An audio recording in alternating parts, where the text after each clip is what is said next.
Zoti Islamit, kalojmë pak në lindjen e mesme sa i përket luftës me Iranin, ku pavarësisht se presidenti amerikan Donald Trump ka deklaruar se po zhvillon negociata, sot 2500 marinca kanë zbarkuar në lindjen e mesme. Në optikën tuaj, çfarë po ndodh në luftën me Iranin? Dale se nuk e përcaktove në cilën lindje të mesme, se po të kuptoj. Në Iran jo. Jo, nuk kanë zbarkuar në territorin iranian. Kanë zbarkuar në pikat caktuara të lindjes mesme. Kanë vajtur për të bërë xhiro, ose për të lënë kokën atje. Sepse Irani nuk pushtohet zotëri. Është vendi pa pushtueshëm. Ka një terren, ose ka terrenin në favor të tij. Është në vend të tij, është përgatitur me kohë që mund të shkojnë trupa. Sot i bëjnë 2500 marinca, jo 2500 zotëri. Dhe 250.000 marinca nuk kanë çfarë të bëjnë Iranit.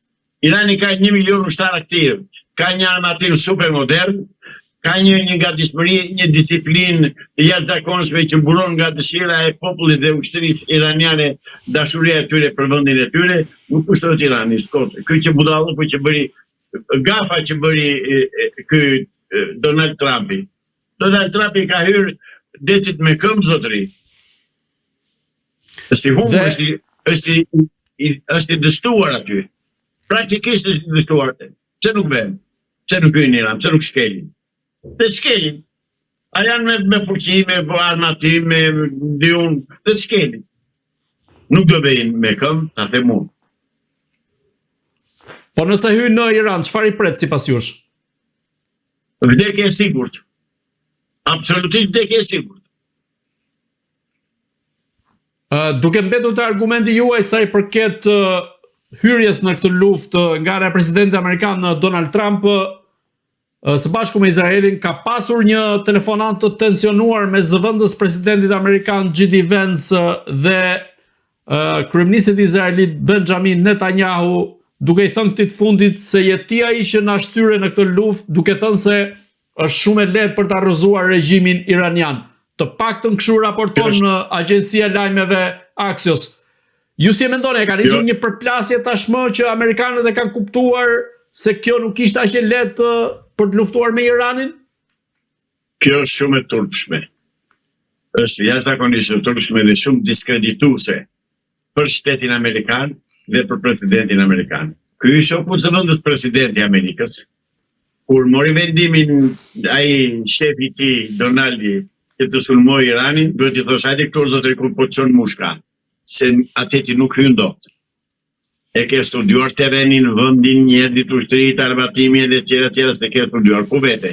Dhe për këtë shkak Trumpi thirret edhe shpirur vazhdimisht ka 2 javë, 3 javë që është shpirur në Kongresin Amerikan dhe në Senatin dhe po jep llogari, sepse Trumpi ka shkatëruar shumë asete dhe bazat e Amerikës vetëm sepse vate u fut në Iran. Deri më dje ato bazat amerikane rreth në vendet arabe kufi me Izrael, me Iranin, si kishte prekur njeri.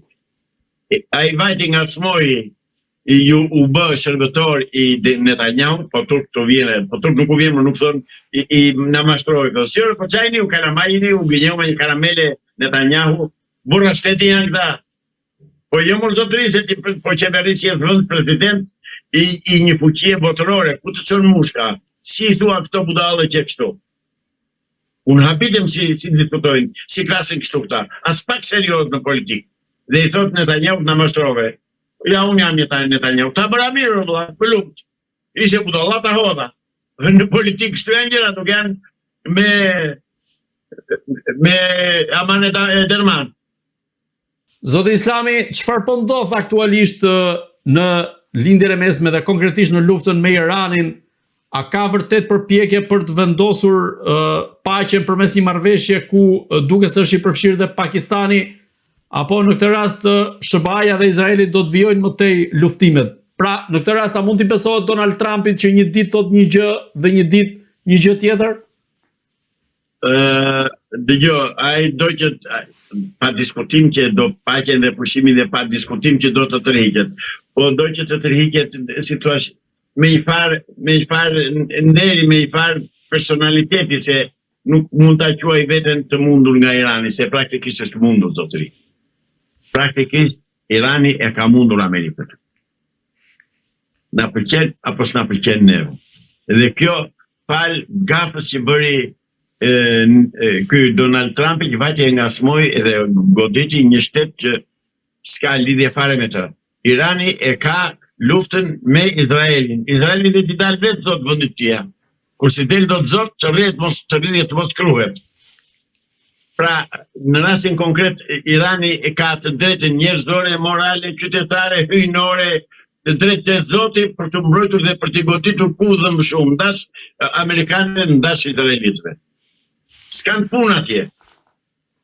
Po si është e mundur që Shtetet e Bashkuara të Amerikës së bashku me Izraelin nuk e kanë analizuar që në fillim të, po themi, fuqinë reale të Iranit, por u nxituan duke ndërmarrë një sulm të tillë? Pra të pyesni Trumpin, jo mua. Se që të bëj kryetari i shtetit, i superfuqit, presidenti i shtetit më të fuqishëm në botë, të bëj një po e them shqip, këtë gomarllok, kjo është e pafalshme. Ai mund të jetë ekonomist shumë i mirë, mund të jetë biznesmen shumë i mirë, por nuk është fare politikan. Se ka iden fare. Mendon që duke qenë e fuqishme Amerika edhe do t'i shkel të tërë. Jo më do të shkel do. A nuk e mendoj ai që Irani do merrte armatime të sofistikuara, qoftë nga Rusia, qoftë nga Korea e Veriut? Këtë gjë se mendoj, këtë gjë nuk e dinte, por nuk është problemi aty. Po Shtetet e Bashkuara nuk do të mbrojnë dot as Taiwanin nesër pas nesër kur të shkojë Kina për ta marrë. Po as e mund nuk do ta mbrojnë dot. Me këtë politikë që ndjekin. Dhe me këta drejtues të politikës amerikane.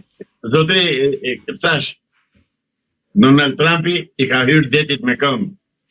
Nuk ka gjën të rezi me këtë që po bërë. Aq sa fituan në Vietnam, aq do fitojnë dhe në Iran. Në Iran njerë kanë akoma më të madhe humbjen dhe dëmet. Po shpresoj që ta mbyllin këtë veprim të turpshëm, të luftë të turpshme që filluan me Iranin, ta sfresin atë Izraelin dhe t'i thonë tani qëro u shkom futu ati në shtëpi tënde, armë nga në skemë, mbështetje nga në skemë, dili do të vendit. Nëse preket Turqia, rrezikon edhe Ballkani në këtë rast? Jo, s'ka punë me Ballkanin fare. S'ka punë fare me Ballkanin. Po sa i përket shtetit shqiptar dhe vetë Kosovës, çfarë janë duke bërë aktualisht teksa Serbia nga ana tjetër është duke u armatosur me raketa që i blen nga Kina dhe Rusia?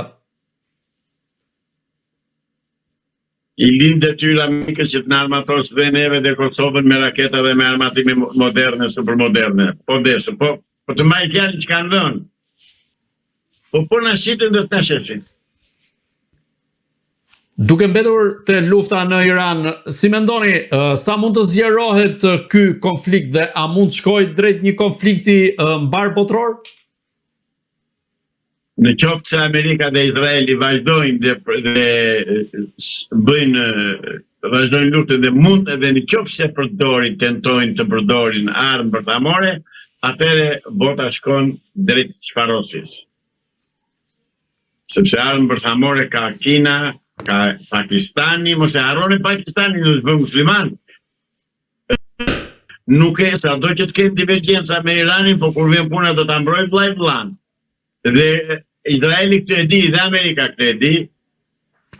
Irani paralajmëroi, uaçoi raketën të Diego Garcia. Uaçoi. 2, jo 1.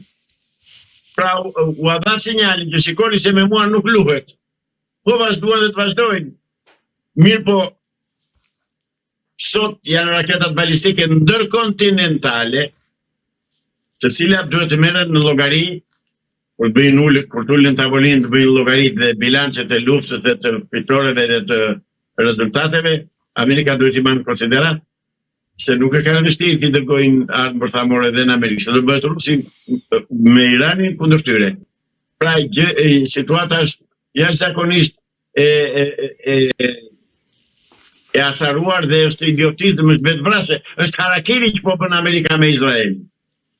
Amerika me Izraelin do të po bëjë një harakiri, vetvrasje. Zoti Islami dhe i pyetje fundit, a mendoni se plani 15 pikësh që ka paraqitur Donald Trump ndaj Teheranit do të funksionojë për t'i dhënë fund kësaj lufte? Jo, ka Irani 6 pika. Nuk janë vetëm 15 pikat e Donald Trumpit, se Donald Trump i bën llogari që t'i vej nafta në çesmën e tij, jo zotëri. Irani ka llogaritë e tij, ka problemet e tij dhe ka kërkesat e tija për të ruajtur naftën, për të ruajtur pavarësinë, për të ruajtur ekonominë, për ta çdëmtuar sepse i kanë bërë dëmet e jashtëzakonshme. Tjetër punë që i përballon se është shteti i madh, po dëmet i ka hapësuar shumë të mëdha.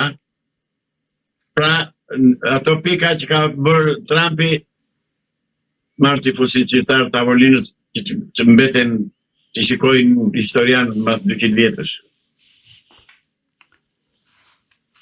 Zoti Islami, unë ju falenderoj që ishit në Agora News. Edhe unë ju falenderoj juve për ftesën. Të dashur shikues, bashkë do shihemi në intervista të tjera, por mos harroni të bëni subscribe në kanalin tonë në YouTube.